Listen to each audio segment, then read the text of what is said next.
Hi, and welcome back to Beyond the Monsters.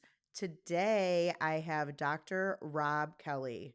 He has a pretty fantastic story to share with us. So, we're going to dive right in.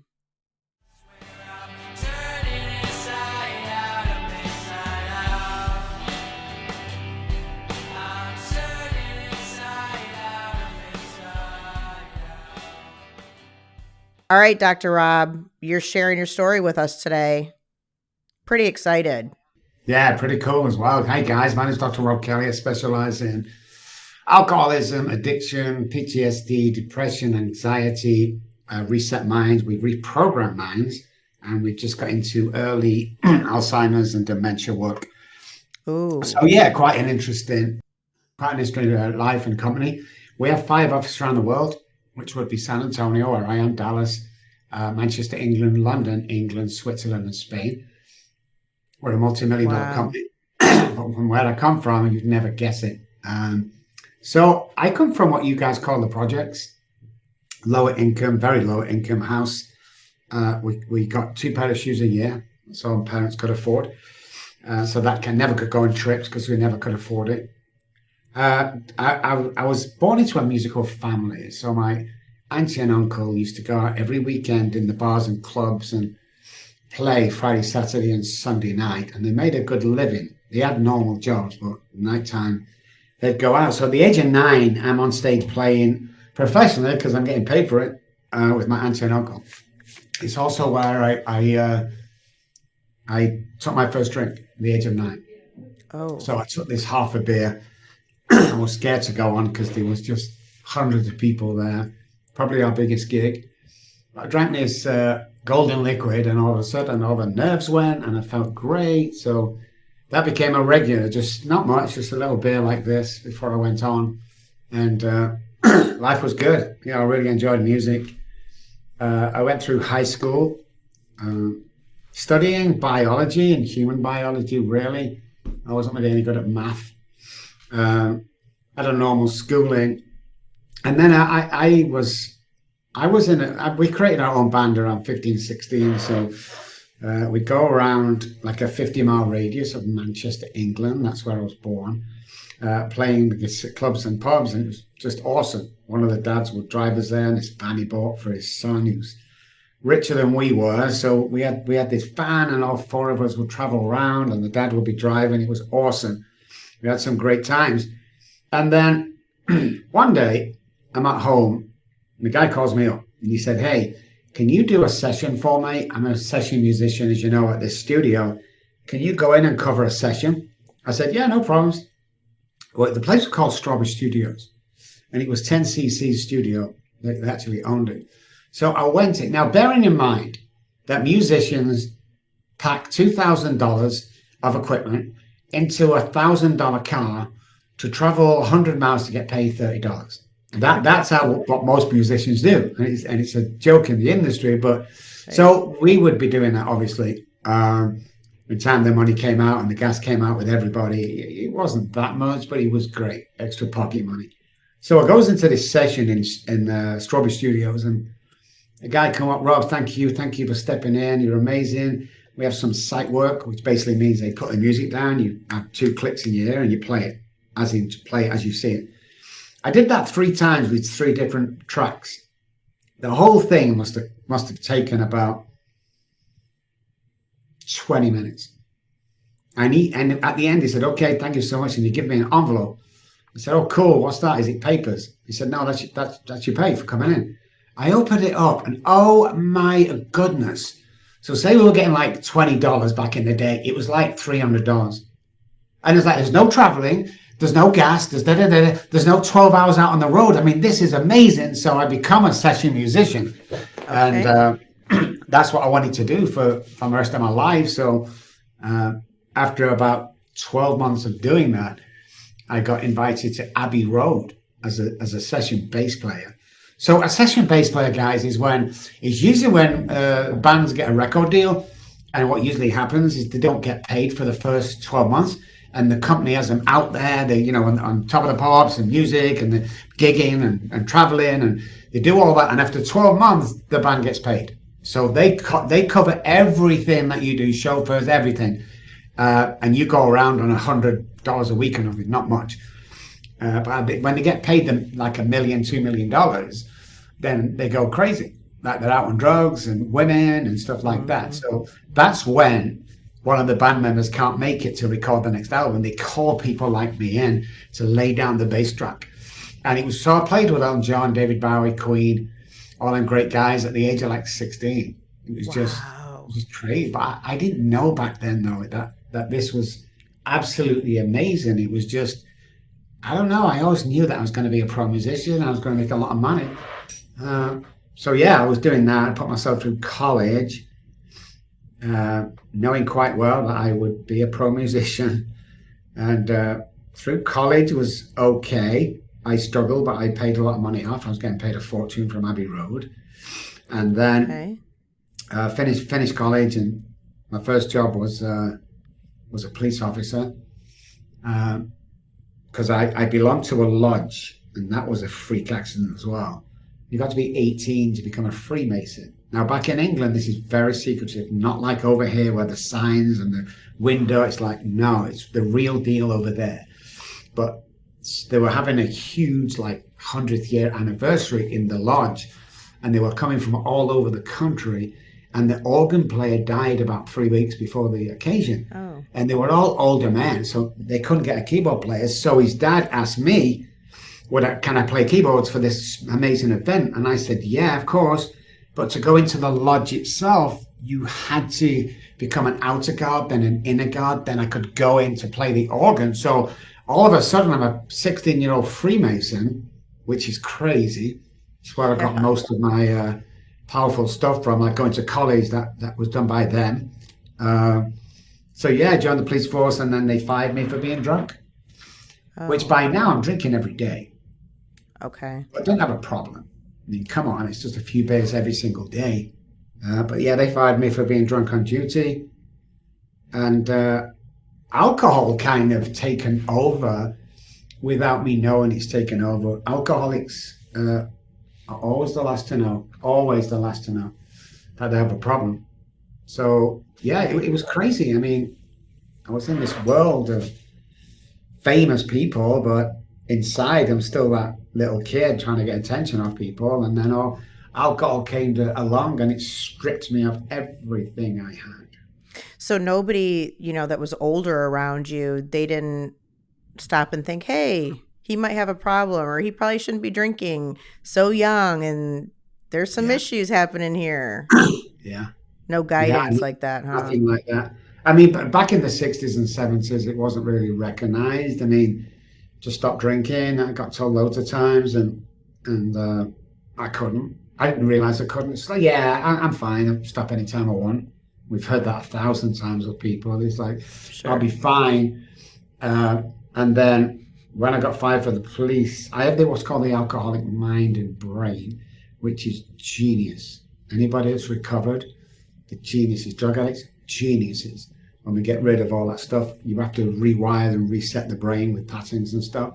Yes. But we become geniuses. So after I got fired, I started what's called now a telecom company. Whereas back in the day, we was building towers for the Army and the Navy and the Air Force. That's what we started. And then we moved into the cell phone towers as we went along, where I created a really profitable company. And by now, I'm kind of drinking heavily. Like 5:30 in the morning, I'm walking around the front yard, or garden as we call it, with the dogs, drinking half a bottle of vodka to start my day. Yikes. Still didn't think I had a problem. And here's the thing. I mean, you don't think you have a problem. You just go, hey, I control this anytime I want. But the truth is that you can't. Right. So again, eventually lost everything. And in between, I get married. And I'm drinking every day, and everything's okay. And I'm providing. How old are you now when you get married? How old? I want to say 22. Okay. So 22. So I get married. We have 2 children. We live the house on the hill. New Mercedes every 12 months. I mean, we're living that dream that I never thought it would be possible for me. And And a lot of things happen in that house. I remember stabbing my wife 3 times one day because she wouldn't let me finish drinking. I remember leaving Oh my children at the no. cinemas while Dad went 4 or 5 miles in the car to get himself a drink of alcohol. I mean, I did all of that. I, I was horrible. I was nasty, angry, drunk. That when he drank, become very nasty verbally. Let alone if there's any fighting to be done. I mean, with that as well. And Mm-hmm. as time goes by, uh, all went, all Wow. completely went. You know, I remember the stabbing incident. Came down middle of the morning. It's about 2 or 3 o'clock because I needed a drink, and went into the kitchen, searched around. I knew I had some somewhere, and I found a bottle of vodka. So here's the madness. I put it on the side of the counter because I want to turn around and grab a crystal glass, like £100 crystal glass, because I'm not going to drink out of the bottle. I'm not an alcoholic. Are you crazy? It's Right. 3 o'clock in the morning, Robbie. Are you insane? And as I turned around to grab the bottle, the wife had followed me down and she snatched the bottle off the side and said, I think you've had enough. And that's when I stabbed her. And she hit the floor. I grabbed the bottle. I went to the front door. I mean, she wasn't bleeding a lot, but she was, it was bad. It was a bad situation. I called the Sure. taxi, and then taxi just round the corner. They pulled up. I called the police and the ambulance, and then I was drinking my vodka. And as I could hear sirens in the background, I jumped into a cab and fled to Spain. And there was an attempted murder charge out on me. Hmm. Can you imagine that, being a police officer, and all of a sudden you've got attempted murder? Uh, she survived, and she never wanted to press charges. And after 3 months, the case was dropped. My attorney called Wow. me and said, "Hey, you can go back to England now." So I did, and then everyone knew I was coming back. Everyone knew the time, and I got to the house. I went to the door. She opened the door, and she had packed all the suitcases. She had the 2 children's suitcases and everything. And then her mum pulled up outside, and she said, "Rob, I'll love you to the day I die, but you're not killing our children." You see, I fell on the children and down the stairs because I wanted to drink. It was just horrendous. And she took the kids and left.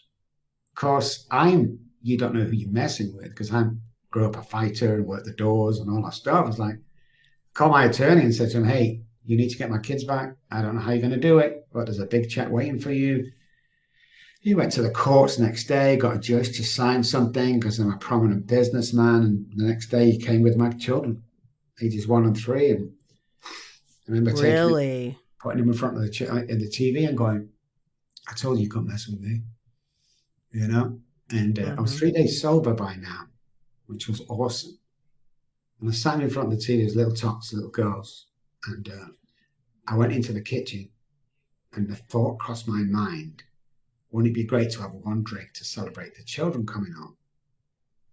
2 days later, when the police kicked the door down, because I'd been in a stupor for 2 days and the children had been fed or changed diapers for 2 days, Oh God. kill them children. Uh, they came in and served me with unfit father papers.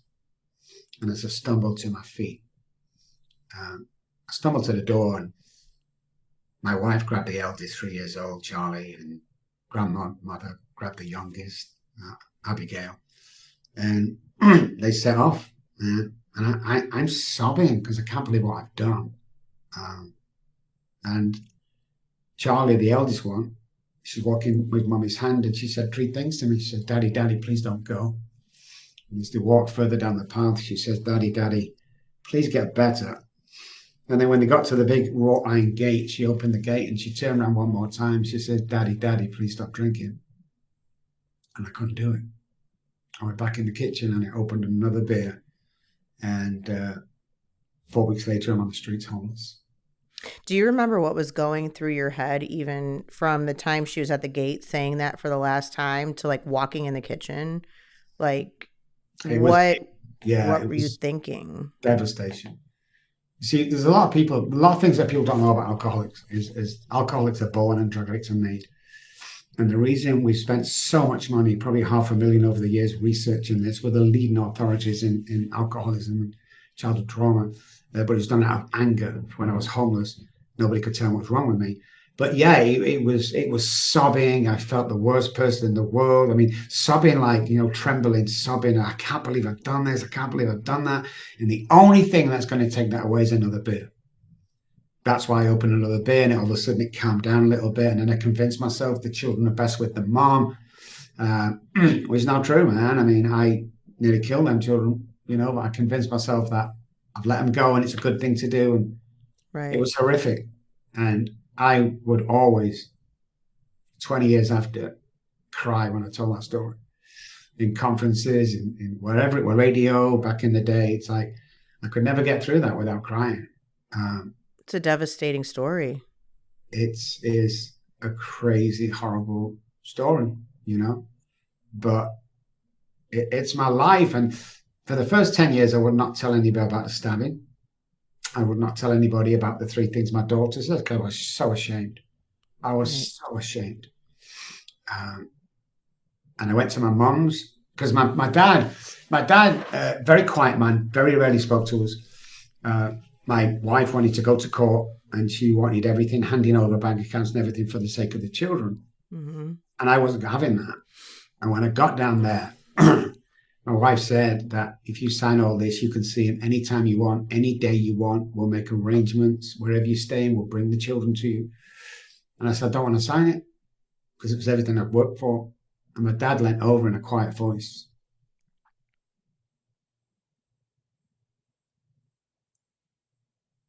and he said, if you're any son of mine, you'll sign everything over to her for the sake of the children. So I remember grabbing the pen and signing like 4 or 5 documents. When I put the pen on back on the desk, she stood up and said, you'll never see your effing kids again. And she walked out. And it was true. I never saw them again for 30 years. Oh 30 God. years. Every Christmas, every birthday, I sent them cards and teddy bears. When I got off the street, that is. But yeah, and I went from up my house to my parents' house, which is like on the same road. I was there 2 nights. I smashed the guitar against the wall in a drunken rage, and they threw me out. And I went to a friend. He threw me out after 2 days. To one acquaintance, he threw me out after a day. And next thing I know, I'm asking parents, can I go back? And I went back, and the rule was no alcohol. And my mum found me drinking in the room that night. So about 10 o'clock at night, my dad came up, very quiet man, very rarely speaks like I know. So this is out of character for him. He opened the door and he says, son, you've got to go. I was like, Dad, it's 10 o'clock at night. I promise not to drink anymore. He said, you got to go, son. And he walked me down the stairs, got to the door, he gave me like £20, which is like $200 today. And he closed the door on me. And it was pouring down with rain. And I got a bus into town, Piccadilly Gardens in Manchester. And I sat on the bench going, what the hell just happened to my life? What the hell just happened, And then drinking, and I was on the streets for 14 months. I died twice on the streets. My heart stopped, and they brought me back to life again. And I hated them men for that because I didn't want to live. I couldn't live And was without it that just from alcohol, or were you drug use too at alcohol. this point? Oh wow. Just alcohol. When I stayed on the street, I hurt a lot of people. I got hurt myself. Uh, I robbed people. I hurt people for money. I'd steal from the liquor store. It was just spent all day just out of my head, sleeping. About 6 o'clock, I wake up, going to the liquor store, steal some more. And yeah, it was just a horrible existence. And I wanted to die. So people say today, like, you died twice on the streets and they brought you back. Was you angry? And I said, yeah. See, I didn't actually go to hell, but I could sure see it from where I was. And I tried many times to kill myself. So when you're on the street that long and you're still drinking and all this thing, I'm always so curious to know, like, I just always want to know, like, what is going through your head during that time? Why can't you get better? Why isn't it enough to, oh, okay, like, I need to see my girls again, or like it, or is it just all over the place? How can you even remember like the Yeah. different thoughts? You obviously didn't want to live at many different times, but why couldn't you do it? Why do you think you couldn't do it? I Like know it's now, but I didn't know back then. right, Because I right, went back to the house. It was like, wife's get over it now, it'll be okay. And as soon as I knocked on the door and the kids were inside going, Daddy, she won't open the door, she called the police and I got arrested. I went to my mum's, they did the same. I called mum at night, phone down. So I was actually abandoned on the streets and I couldn't stop drinking. I mean, after about 3 or 4 months on the streets, guys, you kind of, you kind of get used to it and it becomes a way of life. Every Christmas, every birthday, I'd cry myself to sleep. I wasn't there for my girls. I remember walking past, it was Christmas time, walking past the house, and he had 2 children. The father was there, the mother was there, the 2 children, the old decorations, they were pulling crackers and just laughing. And I said to God right there and then, I just want one more time of that. I just want one more time of that, God. Nothing. I was just abandoned. The just less feeling I so ate on the hopeless. streets and the more alcohol I drank, my weight went down and down and down until I became the guys that you could pick on because I didn't have any strength with me. So I got all my teeth knocked out, got my nose broken, Oh, all sorts of stuff that happened, man. But as long as I could drink, everything was going to be okay. Yeah. And then I was angry. Why couldn't anybody tell me why I can't stop drinking? Why can't anybody tell me what's wrong with me? And you can't just send me to an AA meeting. And the right, medical fraternity, like they are today, were baffled. They don't know what to do with alcoholics at all. They have right. no sense. They don't know what to do.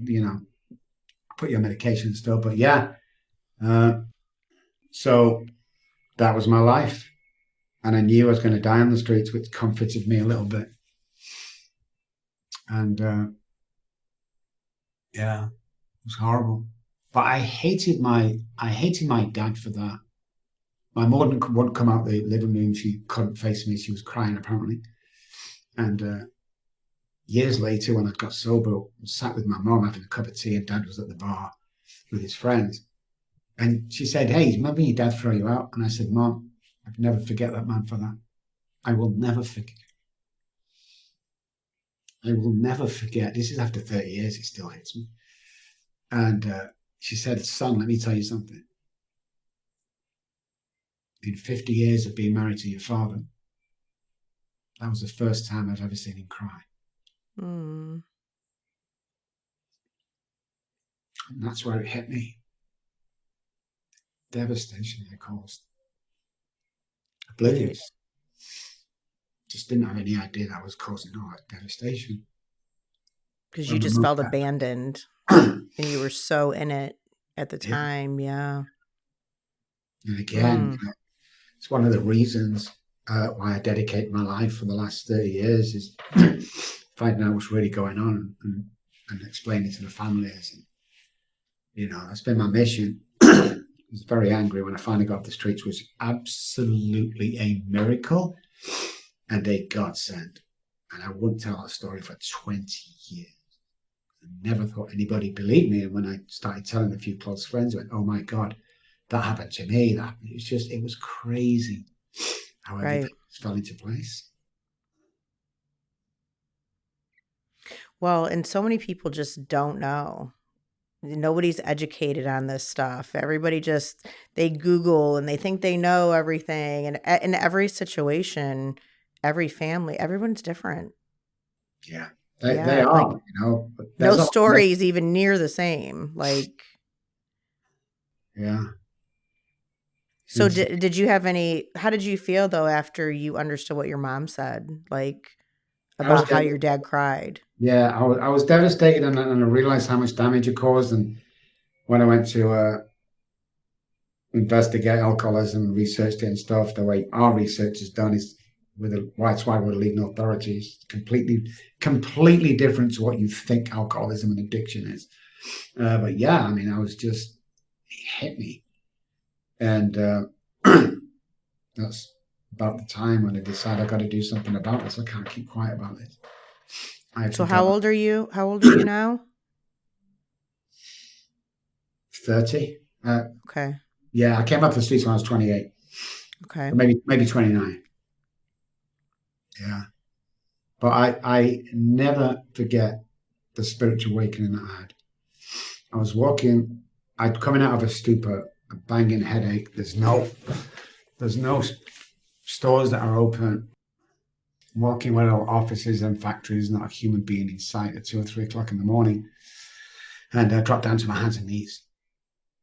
And I was sobbing like a baby. I was sobbing and sobbing and sobbing, and my stomach was aching. I have to remember that I wasn't sobbing because I'd lost everything. I was sobbing because the first time in my life, after all the losses and devastation, I realized I couldn't stop drinking. I remember looking up to the sky as an atheist. Don't believe in God. He took everything away from me. And my priest molested me, so I wasn't going anywhere near that. But I remember, I don't know why, looking up to the sky and saying, it was raining, looking up to the sky and almost screaming out, if there's a God up there, I can't do this on my own anymore. About 30 seconds later, a guy walked around the corner. He had a little tiny Bible in his hand. Apparently, he'd missed his last person from a Bible study and he had to walk for an hour. He took a shortcut that he's never taken before, and he came upon me. And he said, you need help. And I blurted out something like, yeah, I'm dying, I'm alcoholic. And he says, I'm an alcoholic, I've not drank for years. I want to take you back to the house, you can have a shave, shower, and I'll give you some good food, some new clothes. And that's what he did. Very Christian man. And I remember saying, I got the next morning, and he was like, you okay? And I'm clean shaven, I've got this nice shirt on he bought me. I said, I feel great. He said, here's the deal, Rob. You can stay here for as long as you like. You've got to come to the AA meetings with me. I cannot have you drinking here in the house.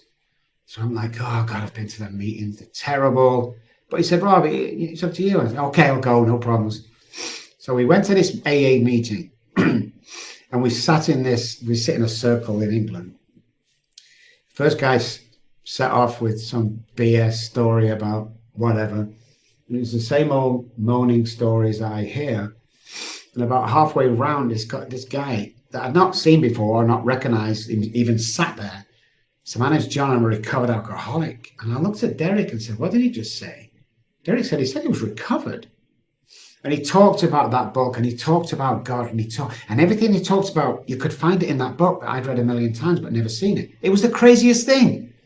So after he finished, I couldn't get over to him quick enough. And I said, hey, John, my name's Rob. Will you sponsor me?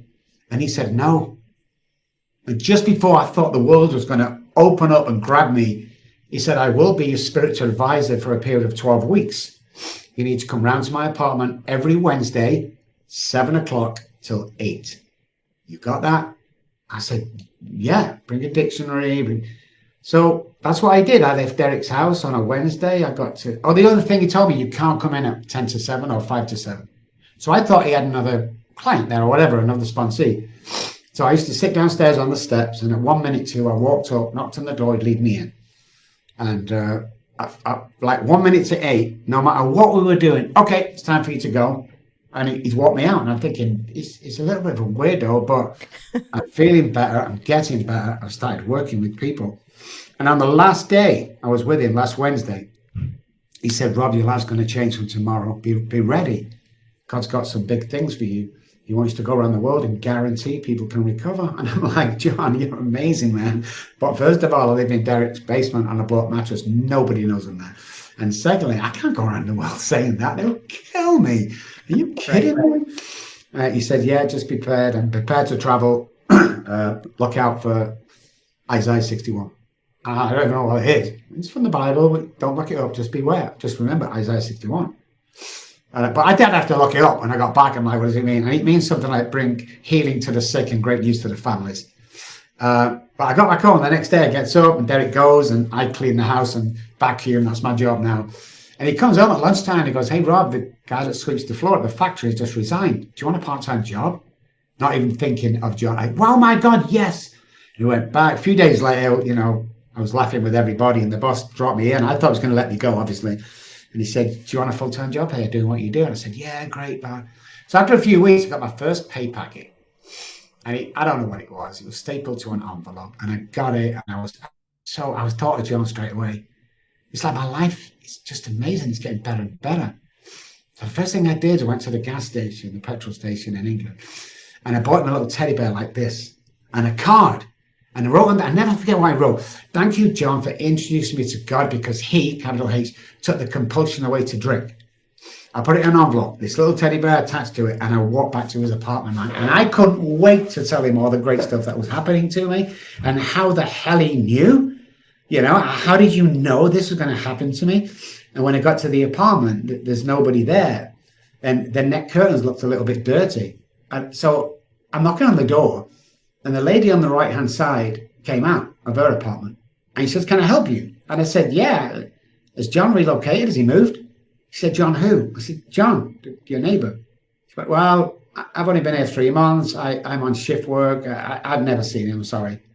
So I went to the left-hand side of and I knocked on that apartment. The big guy came still. What do you want? So where's John moved to? John who? I said, John, your next door neighbour. What is wrong with you guys? He went on to tell me that that apartment was derelict. In actual fact, it used to have yellow tape all over the door because if you was to walk in, you'd drop down 2 or 3 flights and kill yourself. And I'm like, these guys are insane. I've been coming here for 12 weeks. It's impossible. So I goes back home baffled. Did I have the right place? I knew I did. So I thought I'd go back to the meeting where I'd seen him a couple of months before. And when I go there, this guy said, oh, Rob, good to see you. And thank God for that. I thought I was going insane. God, you recognize me? He's like, yeah, Rob, you're doing amazing. You look great. I says, does John still come here? And he said, John who? And I said, John, the guy. I'm over near the coffee machine. I'm talking to him. He'll be your spiritual advisor. And it went silent for a minute. And he looked at me and said, Rob, we thought you were praying. You was talking to yourself. I've never found that, man. And when I started to get wealthy, I bought the best private detective agency in England that money could buy, and they could never trace him. But what he taught me is 90% of what I do today, that guaranteeing people can recover.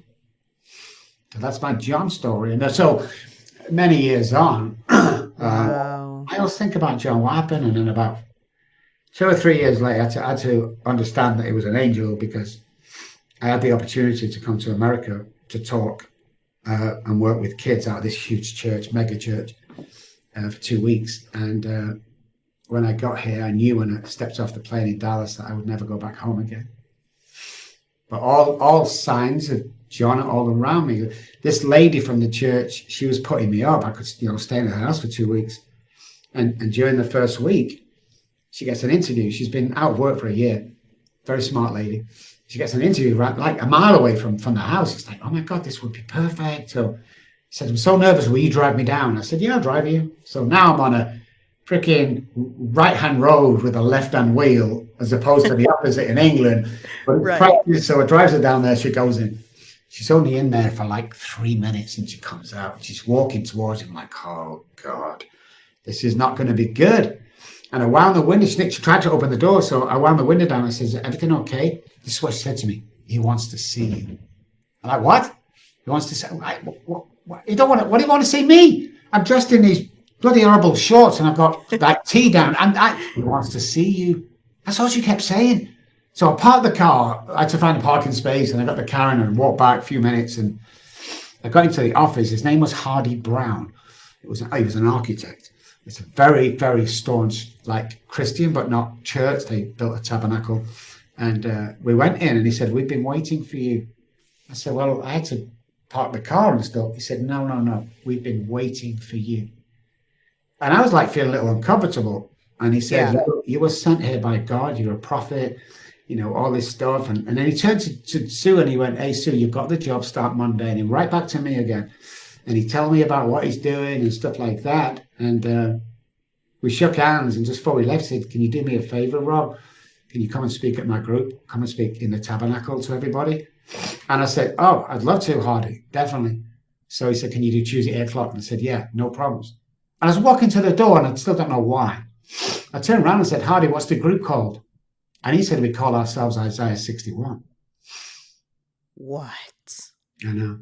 And that's been my life all the way through. Is I went for back surgery. They overdosed me. I was dead for like 3 minutes, and they brought me back to life. And it's like all these occasions. It's like that. I should have died like 4 times over here.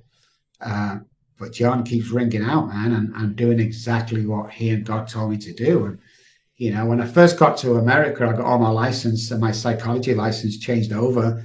And within 3 months, they stripped it off me, saying that the stuff that I was teaching, the stuff that I was practicing was harming people, telling people they don't need drugs, for addiction, and don't need drugs for depression. And we Right. fought it for about 2 months, and we got my license back. But yeah, and the rest is just as crazy as that story. That what's happened in my life is just amazing. So amazing. But you ready? Yeah. 4 years ago, I'm in the bed. It's 2 or 3 o'clock in the morning. The phone tings, messenger. I can hardly see it. I'm like that. I reached over, got the phone in case it's a patient. And it was Charlie, my eldest daughter, after 30 years or 25, something I can't remember. Anyway, she texted me and it read, "Hey, Dad." She called me Dad.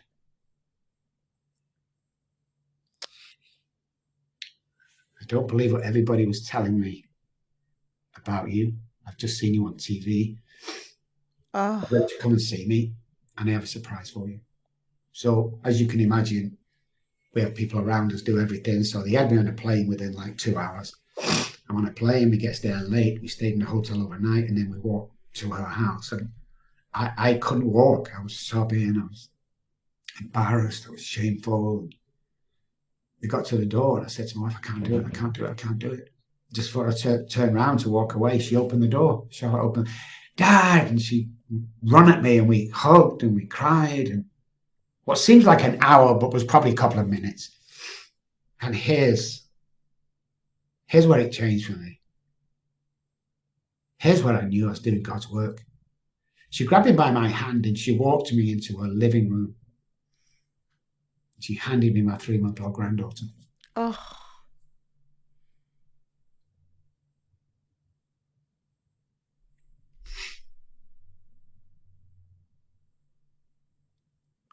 I have 2 grandbabies and one on the way, so I know that love, yes. I remember stood there with her in my arms and Oh, saying under my breath, "God, if you want to take me now, I'm ready." Like, you can't get any better than that. right. People ask me Mhm. today, what's the greatest thing? Is it the money you have? No, the greatest thing was getting my 2 kids back, because 4 months ago, my youngest daughter got in touch with me. But that girl, call her Charlie, she's actually on the book I wrote. We sent her back to college and school as of a. You're frozen. Text of the I talent. just, Oh, I got you back now. You were so frozen from the time you said going to school. this always happens At that part? on every podcast I've ever done. Go and research me and find the podcast, unless they cut it out. When I get to Charlie or come off the streets or John, it cuts out and fades. Yeah, And everyone, my you were internet. totally frozen. So Wow. we sent her back to school, Okay. and she become an NLP therapist, and she's my lead therapist at my Manchester office in England now. So we have a unique situation. That was about 2 years ago when she started. Right now, we're working with a father and daughter that's stuck in addiction and family trauma, and me and my daughter are working with them. So I work with the father, she works with the daughter, and we've been Oh, through exactly what they're going through now. So we know a way out. And then 4 months ago, my youngest daughter got into contact with me and said, "Hey, Dad," and there was that word again. I have that framed on my wall, actually. The first text of Charlotte is, "Hey, Dad." It's like somebody just gave me $1 million, man. And absolutely. that's my claim to fortune and fame and the TVs and the books and all this stuff. It's not worth anything. I don't get Right. involved in the money. I don't get involved in anything. But getting my 2 kids back with my granddaughter, and even my ex-wife, after all these years, started talking to me through Charlie Hope Dad's doing well, stuff like that. So, I met a girl Oh, 10 years ago, and everything fell into place, man. But what I was angry about when I come off the street is everything that I'd lost. I was angry at the medical fraternity. Why didn't you tell me? Why isn't there a something, a cure or something? Why isn't there anything that you could give me to stop all this? And they said, we don't know, Rob. We don't know. We just don't know what we can, drug addiction. So I went into I closed everything down for 3 years. And I went into huge research only about the brain, the mind, central nervous system, childhood trauma, childhood trauma goes to about there with therapists and doctors. We went here to find out wow. what the real problem is, and it's not what you think it is. We found out stuff like you can't drink yourself to become an alcoholic. Drug addiction is the addictive personality. We've even traced the addiction gene to fetus with imprinted cells and genes for alcoholism. So alcoholics are born. 3 parts of the brain differ: hypothalamus, basal ganglia, and the amygdala. With alcoholics, and the hypothalamus, our survival part, eventually hijacks the brain. That's why we can't stop drinking. So all that research, we spent hundreds of thousands of dollars on, and we finally, about 10 years ago, maybe 12 years ago, we found a solution. So we actually advertise we will cure your alcoholism or anxiety or depression, or we'll refund your money. Nobody else does that. Well, you mean if I come to you for 3 months and then I leave and I relapse, you'll pay me back? 100%. I'll sign a legal document to that. Where you been all my life? I know, right? And I specialized in psych and addiction for 20 years. There's nothing like this out there. No, there's nothing. So when we discovered a 9D, got software there that reroutes brains and neural pathways and amazing stuff. It's like my therapy times 1 billion. And our photomodulation unit, which is like a medical grade red light. And our stuff that we do, we use a lot of subliminal messaging. We use, psychology, behavioral science, NLP, all the somatic experience, all this stuff. We wanted to get 9D online so that we could work with anybody around the world. So I created a company called Breathbox. So the website is breathbox.studio. And we see people online, and it's as cheap as $35 for the first session, and people are healing. People are healing from it. It's amazing. Don't have to be over here. They could be in Afghanistan somewhere, and they're healing. Right. Like 64 programs of software, and we dedicate a program, so we even heal people that we don't really speak to, or I speak to anyway. So yeah, it was a life's mission to get to this place where you can tell everybody that just because you're an alcoholic or addict does not define who you are. Right. And you can fully recover from both. You can cure all of that stuff we talked about, and you can fully be recovered from alcoholism so that you never have to drink again. It's like the world was like, oh my God, is this guy insane? Now, the guys that took my license off me, that fraternity, now I lecture to those guys, and I lecture to perfect. And it's a bit like kicking a bat and going, I told you. Yes. The guys are not around now, but it's kind of a smile on my face when I go in, and absolutely they're all looking at me with every single message, and yeah, it's just. Oh, I love that. It's a great life, man. Wow, I can't wait to look into all of that and to pass it along. That's amazing. This is something that everyone needs. Oh, 100%. People don't know what to do. They don't know where to turn. Everybody just goes to a 30-day, and then they come out and they're left to fend for themselves, and it's just always a vicious cycle. Yeah, and we get this all the time. Guy or girl will comment. They go, "Hey, dog, I've been an alcoholic for years, or an addict, or whatever. I'm also depressed." We go, okay, do you take any depression meds? Yeah, I've been on them for like 5 years. When did you think it was going to kick in? Why are you taking medication? Let me tell you what depression is. Let's look in the medical dictionary in the USA. It says lack of serotonin. Why isn't anybody asking the question before we go to the doctor? Why am I thinking serotonin is low in the first place? Nobody's doing it. You can't cure drug addiction with a drug. You think the brain knows the difference between the true and the false, and the pharmaceutical drugs and the street drugs? So this is what I think happened, right? But like Purdue, we had an interview with Purdue, and they went bankrupt next day. Purdue was sat around the boardroom, So we've captured this. But what about all these street drugs there's $1 billion industry? How can we get into the street? How can we do it? And somebody said, well, why don't we create a drug and fool the world that if you come off the heroin and go into our medical drugs, that you're clean, everything's good. Let's call it Suboxone, for instance. Suboxone, yeah. And they fooled the freaking world, and the world bought it. Yeah. If you use Suboxone, and they're still buying it. Yeah, it just use it as a taper. Brilliant. Taper is 4 to 5 weeks. If you're still on it a year in, you're a drug addict. Just because your dealer wears a white coat and is allowed to write a prescription makes just it no different drug. Yep. Wow. Yeah. Yeah. And I've been on antidepressant for 24 years. But when you just said that, I was like, wow. Yeah. When do you think it was going to kill you? You know? Yes. It's not cure-all. So what happens in the brain is my serotonin is low, okay? That's why I'm depressed.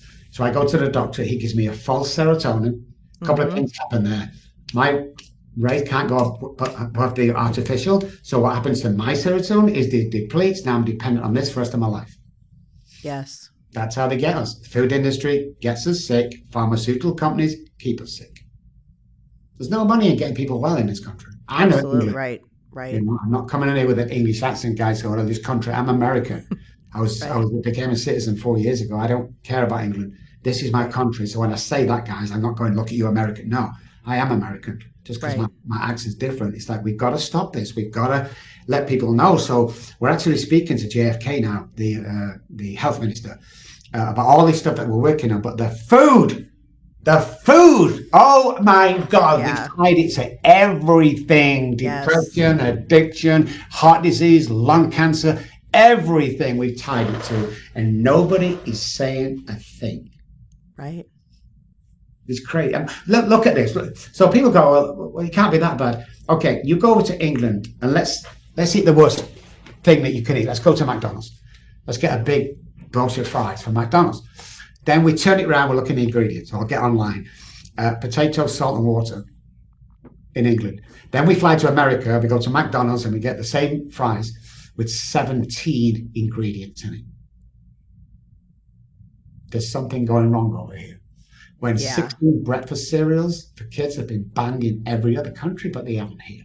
When you're picking a health bar up, we did this live on TV, you pick a health bar up, you turn it around and the first ingredient is canola oil or sunflower oil or GMO. You need to put that shit back, guys. That's killing you. But I buy a health bar for the family, 0 fat, 9 grams of protein. That's all people see. Right. On everything that you buy, everything. Count the ingredients. And if there's any ingredients that you can't pronounce, don't touch it. Right. It's like vitamins. There's cyanide in 99% of vitamins on the market. Cyacobabalin is cyanide. So people are taking this stuff on 3 times the dose that human beings can take. I wonder why it's not working, and actual fact feel better, but they're stuck on it. If I take my vitamins every day, you've got to get organic vitamins. Right. Man. Right. Not being sold by these guys. They're killing us. So are you guys educating with all that stuff too? Yeah. Like on your website and your program? Well, we lecture 4 or 5 times a year. Okay. But mainly, we're the kind of, like, you can't call my place and go, hey, listen, I need to go on a program. Dr. Robb, how's your cost? Don't do that. We turned down $1 million on one occasion from rich parents. No, you have to pass an assessment. Okay. Then when you pass the assessment, which 60% of people fail, then you get to speak to me. And that's our 98% success rate is, if you've got a treatment center, guys, and you're bringing little Johnny in for his 4th time, charging him 10 grand a month, shame on you. We don't buy into that. We buy into, we're the best in the world at what we do. We don't advertise. It's very, very private. It's very discreet. And we cure. I will give you your money back. And there's nobody else in the world that does that. So, and the more you do that, the more you cure people and tell the truth, the more haters you get and the more people that are trying to take you down. Yeah. I used to have a lot of, and I've got 2. And one of them's coming around and we'll probably employ him.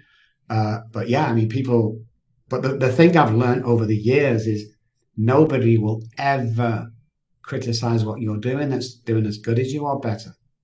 It doesn't happen. So Right. then I got to a point is I don't give a shit what you think about me. I Right. have yellow pants on with yellow shoes and pink socks. I wear stupid glasses. I drive stupid and ridiculous price cars. I live in a stupid. I don't care.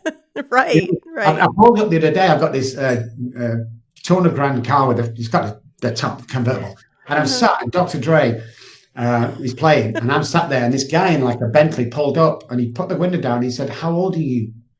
And I said, "I don't know. I'm not fucking decided yet." And then I pulled off. You know, it's like I'm not following the format, guys. Right. You know, or Oh this my is the way I'm God. supposed to That's lead life. wonderful. No, says who? You can't do Right. it. Says who? Because who's saying this shit? Because I don't believe you. For a Right. second, we just opened a restaurant. Okay, so my offices are here. Then next door there was a free building. So let's create a restaurant. Bring my sister over. Let's do an investment visa. Let's supposed to put 100 grand in and see what happens. 90 something percent, I think, in the first year go bankrupt. 60% of restaurants in the first year go bankrupt. We had no experience whatsoever. I have no idea. She doesn't have no idea. She works as a fucking engineer. Sorry, cursing. We No, had you're no idea how to do it. No idea. We hired waitresses, a lot of them from England, no experience, and we made it successful. wow. It's here. Yep. It's here. It's not, can I do this? It's this is stopping you. It's the Yes. flipping back. The basal ganglia flips back and relapses every, if you imagine a clock face, 10 after we go on a bender, 20 after the wife lets us back in, half past the kids come around, 22, everything's going great, and it's going great. We get that job offer we always wanted at 10 to the hour. We self-sabotage it all. And if you ask Yeah. any person why they do that, they have no idea. Well, I think that's an excuse. Give me a reason. That's an excuse. Give me a freaking reason why you relapse. And it's all self-sabotage from childhood trauma. Right. It's crazy. Yeah, and we just don't deal with the underlying conditions and the root causes, which is so sad. Well, I think Wow. childhood trauma, when it first invented, it was like, anything that hurts you as a child, it's like, yeah, but it goes deeper than that, man. So alcoholics are born. So me and my brother are stood on a kitchen table, probably 8 or 9, on the kitchen table with our shoes on, and mum walks in. And this is what she says. Get down off that table before your dad gets in. Get down, you lunatics. My brother jumps down and I freeze. Now then, why have I froze? What I've heard, get out off that table, you stupid idiot. That's what I've heard. So I freeze. So when you trace it back to fetus level with the imprinted genes, you realize that alcoholics behave different, hear things, and they're so sensitive. Yes. Yeah, it's like we both could have the same shirt on, and you could say to both of us, "Oh, that looks amazing!" Like, but is the collar okay? I'm done. I'm want to die. But Right. the other guy's going, "Nice, freaking awesome." We hear things different, and when I say that to alcoholics, they go, "Oh my god!" Then we won't take a patient on, no matter what you've got. If you want to better your life, entrepreneur, we will not take a patient on unless the spouse comes on for 2 times a week.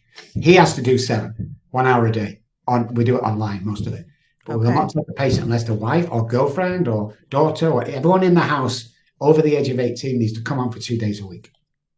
That's another reason why it's a high success rate. Because Right. you can't educate the father. So imagine 2 houses, this one where the alcoholic is, let's say this speaks English. We pluck him out of that house, we stick him into treatment. It's a different language, as we know. Let's say Japanese. So we teach him Japanese for a month or 2 months or 3 months. Then what we do is we pick him out fluent Japanese and we stick him back in the fluent English house. What's going to happen? He's going to start speaking English again. And that's why the treatment model is broken. It doesn't Right. work.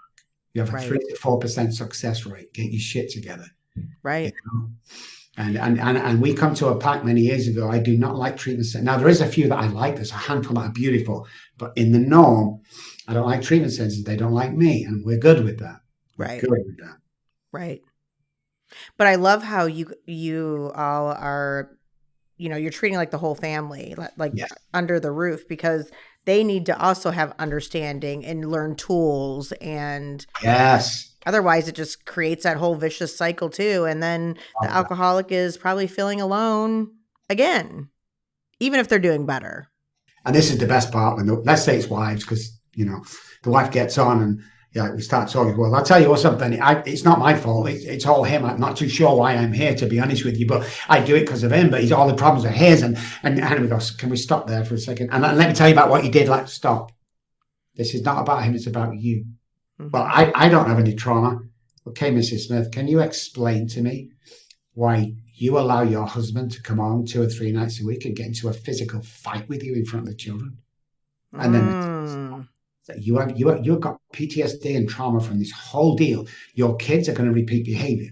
So if a little girl's growing up in the house, 8, 9, 10, dad comes home 2 or 3 times a week, gets into a fist fight with mom, and she's watching this. And then the next morning, everyone gets up and mom's going, I love you. And dad's going, yeah, I love you too. She thinks that's love. So when she leaves the house, the energy of the mind, because mind over matter, again, this is the guy, the mind will attract the same guy that ends up beating her and ends up being an alcoholic. Right. We've done so much research. Because that's normal. That's normal to her. Yeah. Normal and everything. love. Yeah. If she meets a great guy, yeah, she'll self-sabotage that. Yes. It doesn't feel right. Yeah. Been there, done it. So I get it. Cool. Yeah. It's amazing what you're doing. Thank you. Amazing. What are the plans moving forward? Just keep growing, keep educating and helping everyone? I don't know. I feel like you're going to just keep going with anything you can to just educate everyone. And that is just truly amazing. Truly amazing. It's so refreshing. There's no plans on retirement. I'm 64 now. I'm in the best shape of my life. I've just lost 157 pounds. Oh, good for you. In the best shape of my life. I'm in the best mindset of my life. We want 100. We just started the Robb Kelly nonprofit.org. We want to build a 100-bed facility in San Antonio, 50 exclusive patients that pay, and 50 people from the streets or can't afford it. In that 50 from the streets, we want a room for housing, we want a room for clothes, we want a room for benefits, so we can set them up to leave having fully recovered from all the stuff's going on. We'll pay for the children's nursery. We'll do whatever we've got to do. That's the big plan.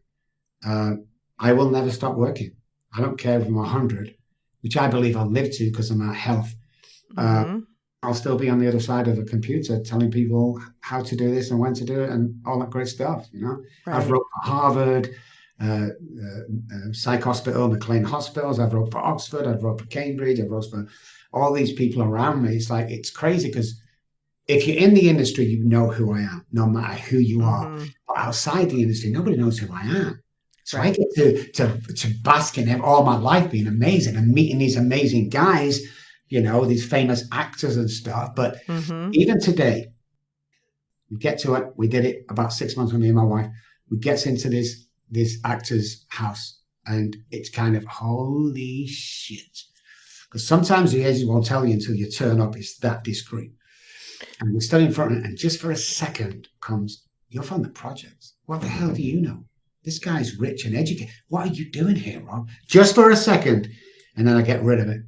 Like I've traveled on $25 million jets. I've lived in $500 million houses. I mean, it's just crazy what I get to witness. And I get to witness people. We advertise, if you're homeless, come to my restaurant. I'll feed you free of charge. I get to do that as well. Which gives me more than standing in front of these guys because these things absolutely are about yes man. It's like what we do on Sunday is a big day Sunday for us in Britain is the Sunday lunch. So we serve everything traditional, but there's always lots of food left. So me and my wife bag it up and we go downtown and we hand it out to the homeless. Why would I not? And here's another thing we do because people see all this money and wealth and think, we do a lot of things behind that you don't know about. Every office has to carry $5,000 in cash in the safe. Whether you're in Switzerland, it makes no difference. Every month, I give people $5,000, my people who run the offices. If that $5,000 is there at the end of the month, you get fined another $1,000 for not getting rid of that and helping other human beings. So every month, you go, what's in the safe? Take me a picture with nothing in the safe. There's your $5,000. Oh, we only got rid of $3,000. Okay, I'm going to fine you $2,000 out your wages, man. You know what to do. That money is no good sat in a safe for that month. There's lives to be done out there. There's lives to save them. And we've got all that money stacked away for what? For what? So Right. I'm very, very big and very aggressive on stuff like that. It's like when I pull up to the traffic lights and it goes on red and it's one of them guys, and I always look at the shoes to make sure they're homeless. I give him $20. And my friend said, "Oh, you know what he's going to do with that, don't you?" And I said, "Well, I hope he's going to buy alcohol or drugs, because that's what I did when I was on the streets." But you don't get it. My job is to give. What he does with that money is none of my business, man. My deal with God was to give, and that's what we do. It's like people have lost identity generally. No, let's come away from addiction and alcoholism. People are lost. For If sure. if you only knew your identity, clear your childhood trauma, if you only knew the power that you really have, it would blow your mind. Yeah. That's the guy. That's where we want to get. Like I say, whether you're an entrepreneur, we'll take it. You'll earn $1 million in the next 2 years. Well, you really? Yeah. What if I don't? I'll give you the difference. What? So if you only have 1.5, you'll give me 500. Yeah. But we've got to do this properly. You've got to follow direction. You've got to follow everything we tell you to do. Of course. If you can't do it, go drink. If you can't do it, don't do this job, man. This job isn't about capturing people prisoner and taking a bunch of money off the family that can't really afford it. Yes. It's not about that. It's about being right with the world and God, being right with another human being. Everybody's going through something. And we've got a job, we've got a car, we get out and we walk around the street.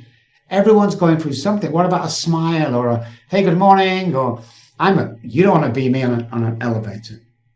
I'm sure people are, good morning, everybody. Is everyone good today? Hands up who's living the dream. And, they're always looking different directions. And all of a sudden they all join in. It's amazing.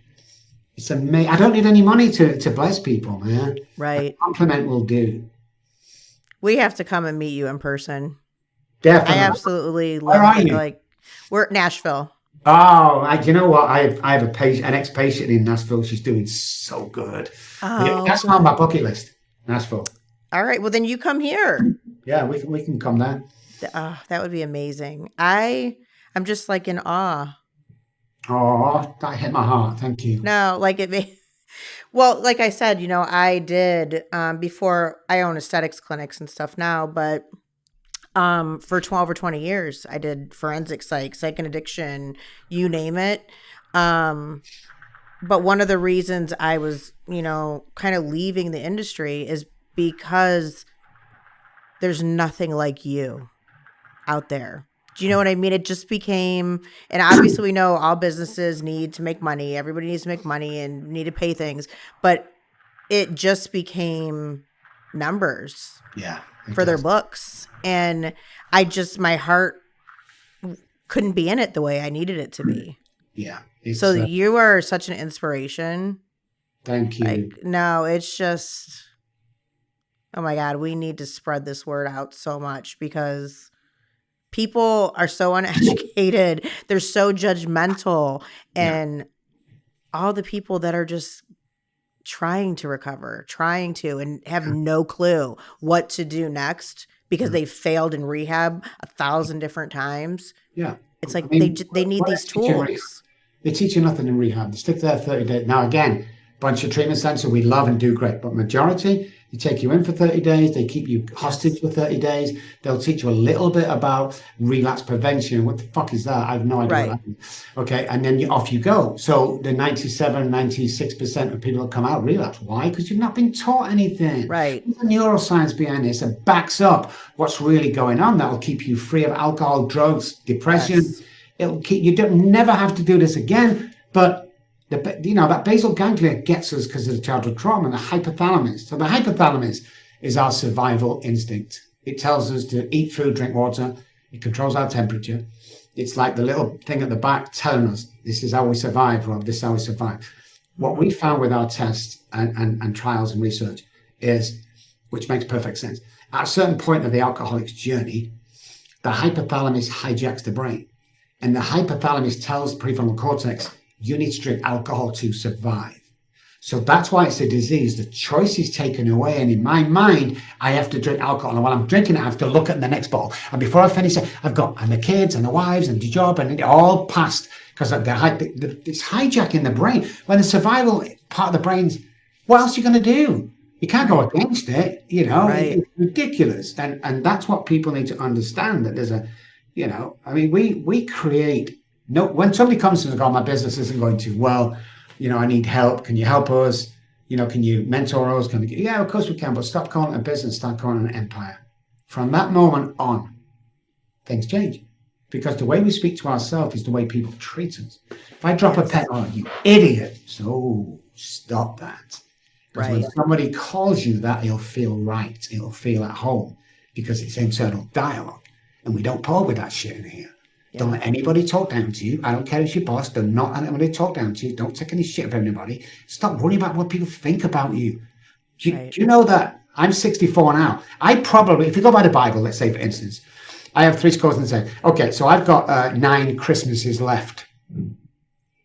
I've got 9 4th of Julys left. That's all I have before I pass away. So when that thing tips up, that egg time, and the sand starts draining, man, you ain't got time. Everybody thinks they got, I'll do it tomorrow. You haven't got time, guys. Right. Everybody thinks, and we did some research with that with people in hospices that were friends, and everyone said, I thought I had more time. Nobody has freaking time, guys. Right. Stop it. Mums, waving off to kindergarten, next minute, I'm waving off to... What? You have to do it today. Your world is today. It's not yesterday or tomorrow. Your world is today. What you do today defines who you are, not your past, not your... Today is all we have. The brain resets. And we need people to same thing again, but today is the only thing we have. Start that business, date that girl, buy that house. Do it today, man. So we went into research with our neuroplasticity work that we did, and we came up with this. If I'm sat on the couch tonight and I have a big fucking Coke and a bag of chips here, which I don't eat neither, but let's say for instance, and I'm sat with the wife and I'm looking at the TV and Arnold Schwarzenegger comes on and I go, hey, listen, I'm thinking of going to the gym tomorrow. I ain't going to the gym. She knows it. The dogs know it. Even the cat's walking by. I don't think so, Rob. But if with a 7.3 second time frame, because before it splits into good and bad, there are billions. Good or bad, you have a 7.3 second time frame. If I get up right there, go to the bedroom, sneakers, t-shirt, shorts, put it near the front door where I'm walking out, there's a good chance of me going. You see, what people don't understand is 300 neural pathways die every single day. What are you replacing them with? Are you replacing them with... Really? But does that sound stupid, guys? Right. What are you replacing them with is the key of how we can change one's mind, one's state, one's belief, and everything around you right now is already there, guys. You just can't see it because of all this trouble that we carry around, man. We have the 9D that we have. So the patient, if they're online, has to wear headphones and lie down. And this is what everybody says when they come off it. They say this. What the hell was that? And we go, right. I feel amazing, Dr. Robb. We go, no, you don't. You feel normal. This is how human beings are supposed to feel. But we're not doing it for so many freaking reasons. Then you got the guy or girl that won't step out of the comfort zone, I know everything's going to fail. Then I get into that mentality. Well, I'm gonna, fire you because I know you're going to fire me, and so I'm going to do it now. And it's like, come on, guys. Right. All them days, click, click, click. It's gone, man. When you started listening to this podcast, that time's gone, man. You're never going to get that time now.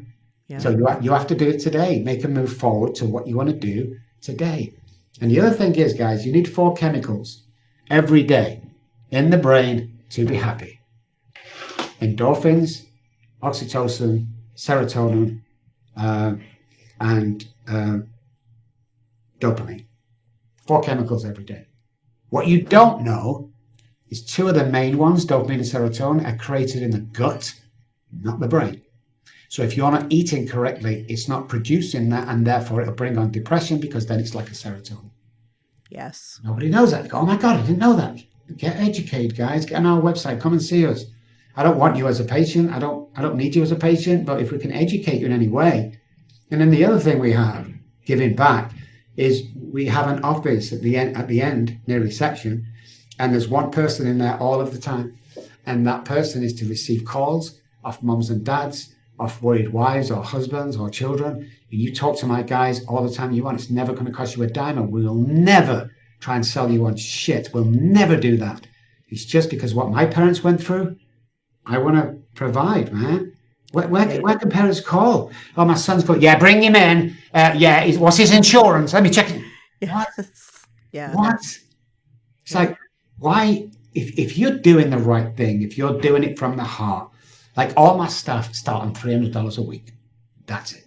You have to prove yourself for 2 months before we take you up higher than every other therapist. We Right. reward you what you are worth, but you don't get to come in here and look at the money. We don't do that. Where's your heart? Where's your belief? You see these on the wall. One's from Oxford University, PhD. The other one is from Southampton University, PhD. Behavioral science, psychology. You think these are any good when I'm talking about alcohol? They're not. They're worthless. Right. They're worthless. My semester at Harvard is when I was homeless. That was like a semester at Harvard. I would never change that time because that becomes a greatest asset going forward.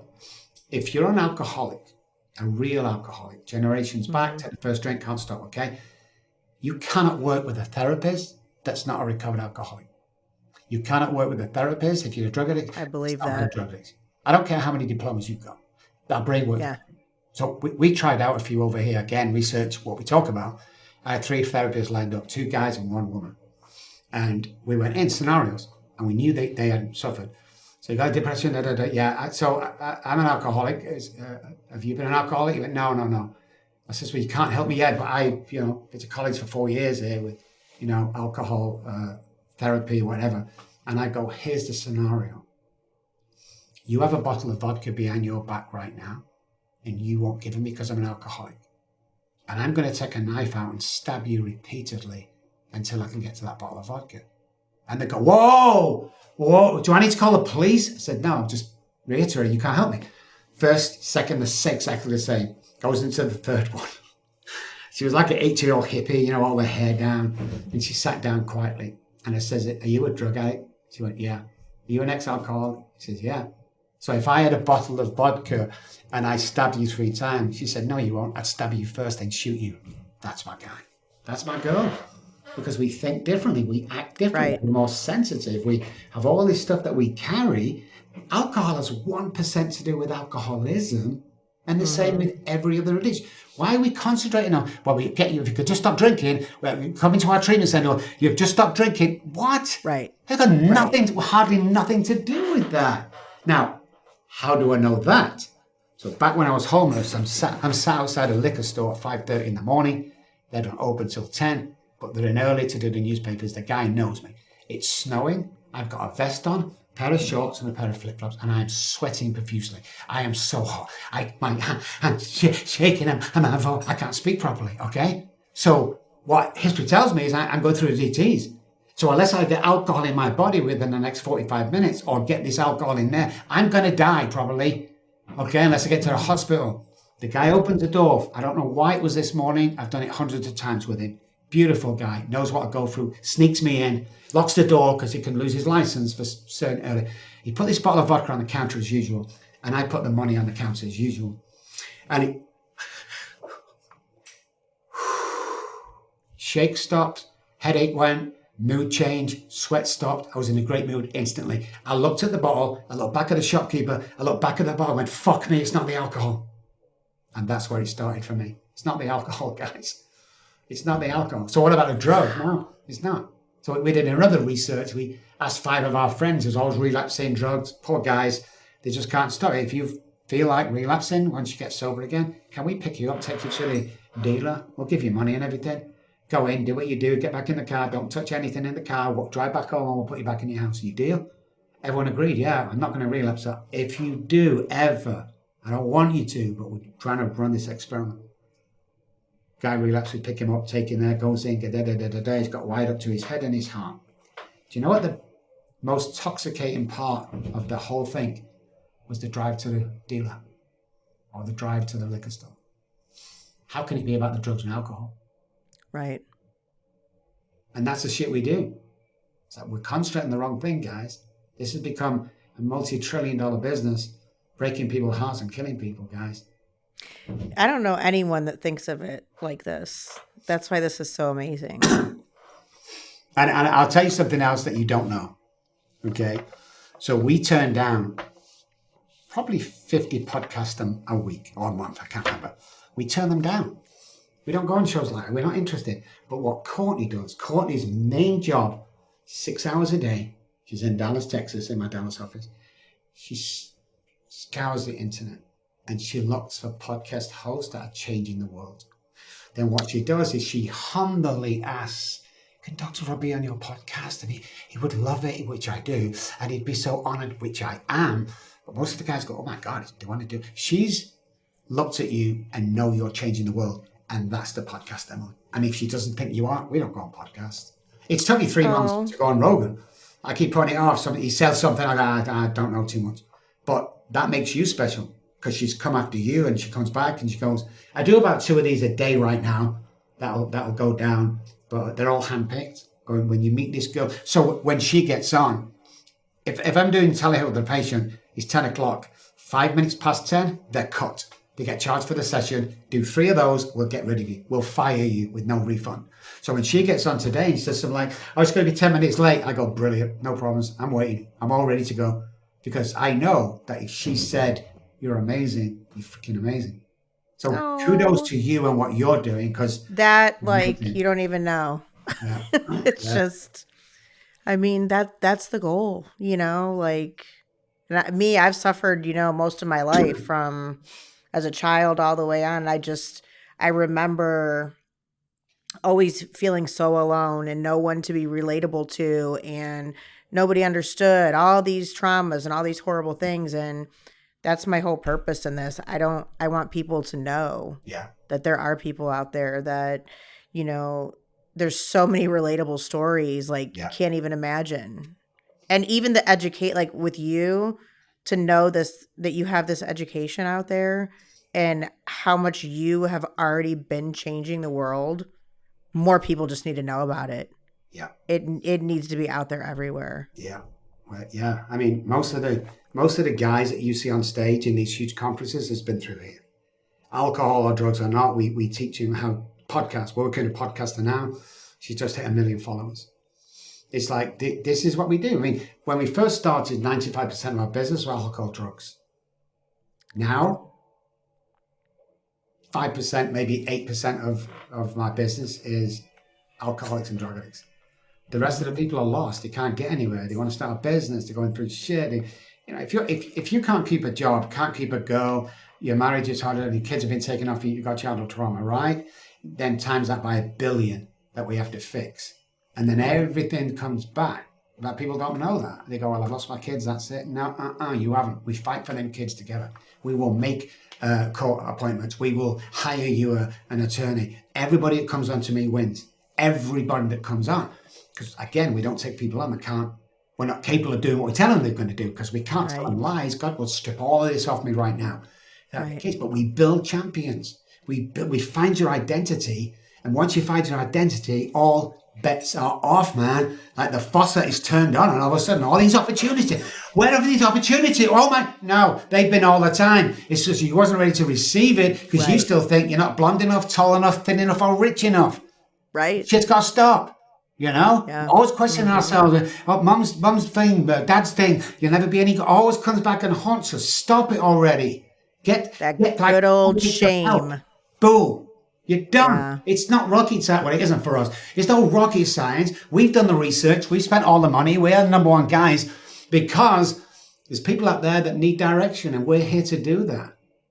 Some girl came on the other day, another podcast. She does 3 times a week on freaking 9D. That's really cheap, I charge $1,400 an hour. And I know people are going, what? No, that's my worth. That's my, I ask people, what's your worth? And you go, I don't, stop. If you don't know your worth, how do you expect other people to know your worth? Right. And that's loss of identity. We stay in jobs way too long. We stay in marriages way too long. It's like, stop. There was a girl that went missing in Manchester back in 1969. Schoolgirl, going to school, snatched off the side of the street. There was a huge manhunt for her. And 3 months in, they couldn't find her. So they kind of stopped looking. They put one person on the call file, and that was it. 9 months later, there's a police car following another car down the road with a broken backlight. He pulls him over. Now, back in the day, you didn't have any internet or something, so you'd say, is this your vehicle? Yeah. What do you have in the trunk? A yellow jacket, a pair of boots. Yeah, Jack. Yeah, it's yours. Go on, have a great day. Get your light fixed. And this guy was cagey. So we looked in the back and he was a stolen screwdriver that he had no receipt for and admitted to stealing. Now you'd like to go back to the house and search the house. Let's see what else he's stolen. Sure enough, drills, lawnmowers, step ladders. I mean, everything you could steal from a hardware store, he had in his freaking house. It's obviously he does this every single day. You see a box in the corner, 4 foot wide by 12 foot wide, and you go, hey, listen, 4 foot high, 12 foot wide. We know you've got more stolen stuff in there. We know you have. He goes, I don't know anything about that box. Oh, here we go. Smash the lock off, open the box. There was a girl that went missing 9 months ago. She was battered and bruised, but she's alive. He used to take her out of the box every single day, abuse her, feed her, restroom, bathe, and back in the box. For 9 months, guys, 9 months.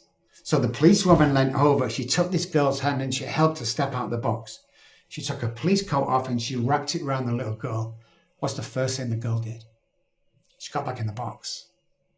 And that's what we do with life. We need to smash that box wide open, guys. You do not have to live like this. You know, Right. There's a new world out there. You can. Ooh, that one was powerful. Yeah, but that's what we do, man. You know, there's a whole new life waiting for you if you want it. You know, you can change your life today. Do it now. 7.3 seconds. Yeah. Apply for that job you don't think you get.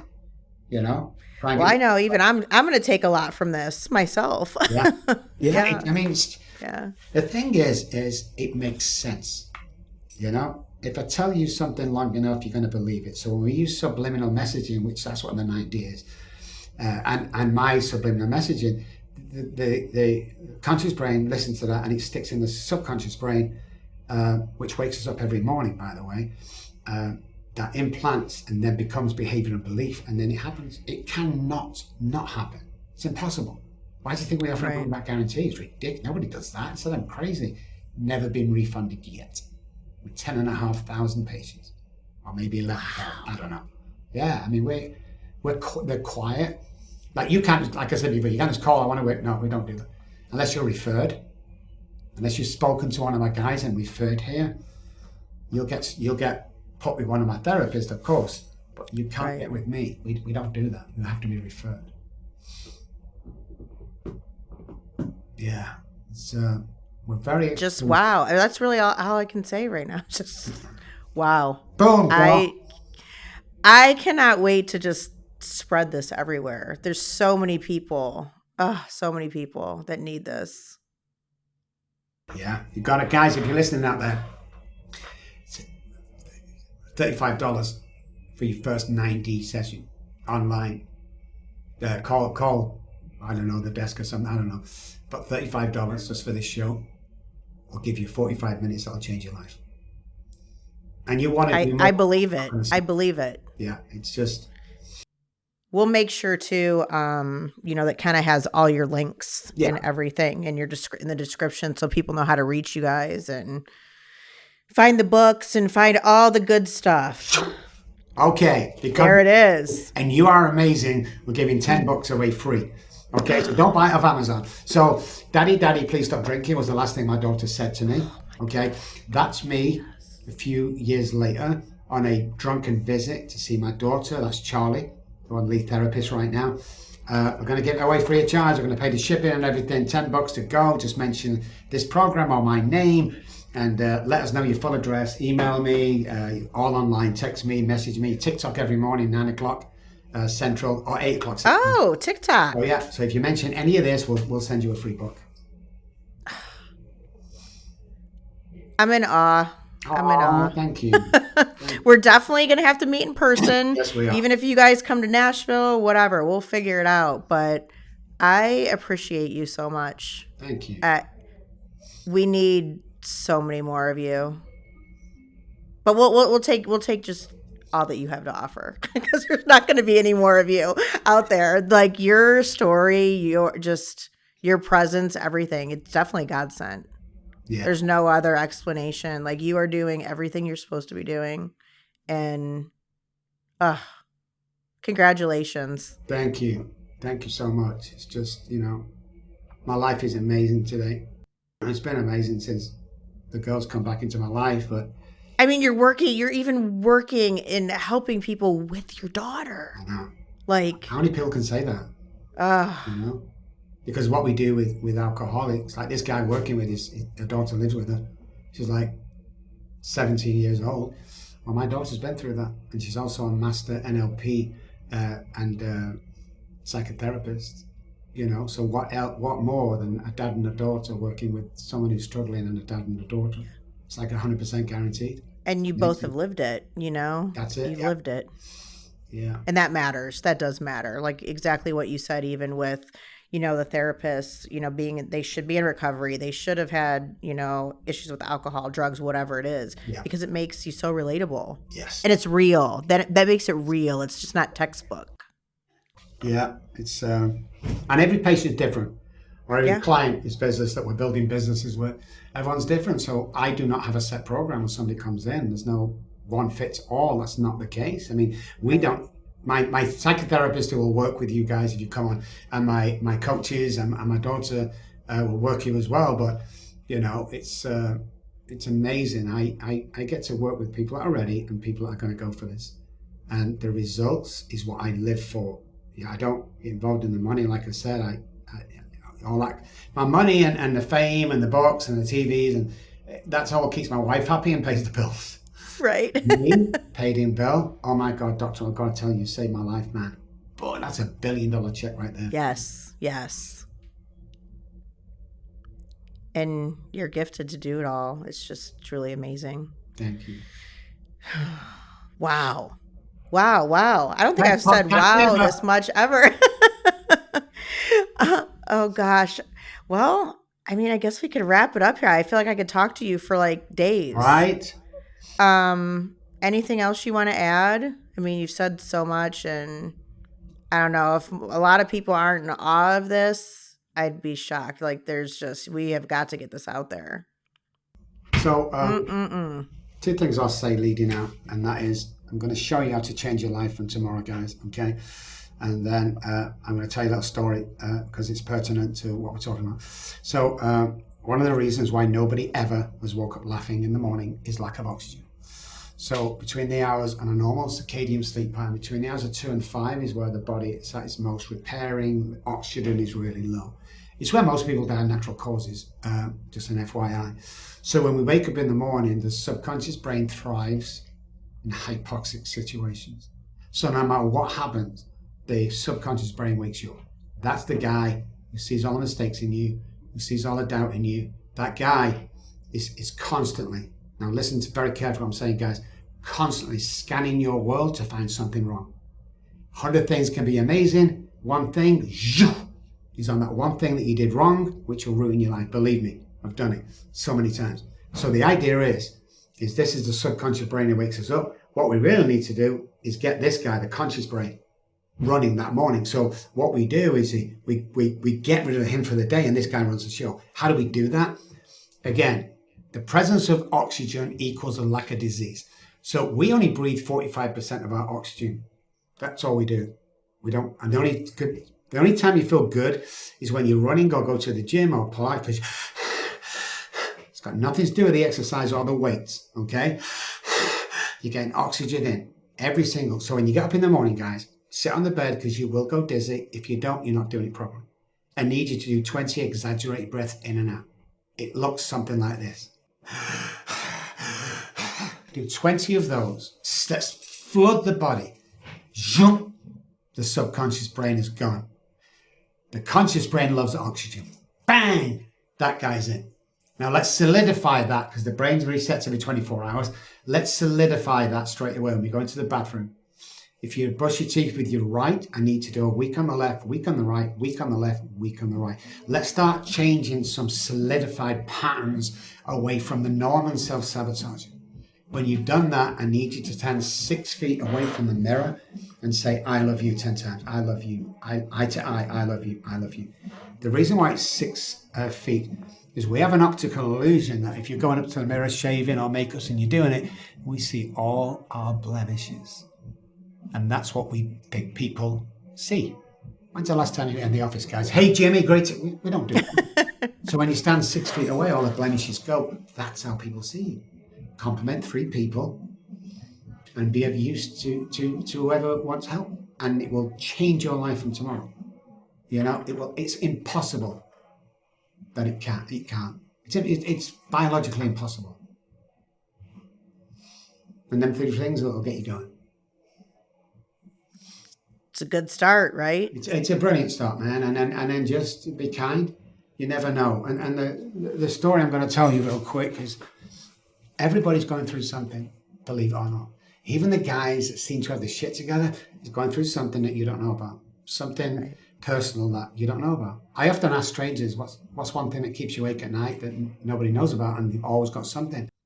So the guy goes to the Golden Gate Bridge and throws himself off, commits suicide. Police pull him out of the water, find next the ID, goes back to the apartment for next of kin. While searching the apartment, they find a letter on the kitchen table, and it read, "I'm going to walk to the Golden Gate Bridge, throw myself off and commit suicide, unless on the way there, which was an hour's walk, somebody says good morning, nods at me, smiles at me. If that happens, I'm going to stop right there, come back, and I'm going to try again tomorrow." Question: how many people have you walked past today who's heading to the Golden Gate Bridge? Mm. Boom! Yeah. Yes. Everyone needs to remember that one. Yeah. I mean, you know, it takes nothing to smile at somebody or nod at somebody, and you know, you can change people's lives. And do you know Like the you said, crazy thing about all of this, guys, is we get to save lives. We get to bring people back from the gates of insanity and hell. God's give us that gift.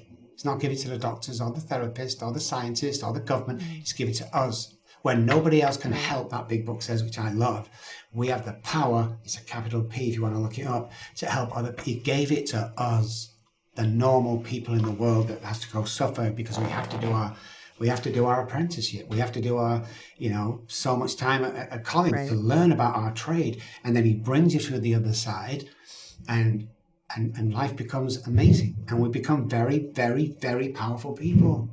Very powerful people. I used to walk into rooms for many years thinking, oh, what if anybody likes me in here? You know what today? I walk in, I kick the fucking door down, and I think, who do I like in here today? Yeah. You know, and that's the only way to treat life is like, stop worrying about what people think about you. It's none of your business. Make a stand. Now, my grandfather, who I died before I wasn't born before he died, told my mum to tell me that work so hard that you never have to introduce yourself. That's the key. And in my industry, that's the key. Absolutely.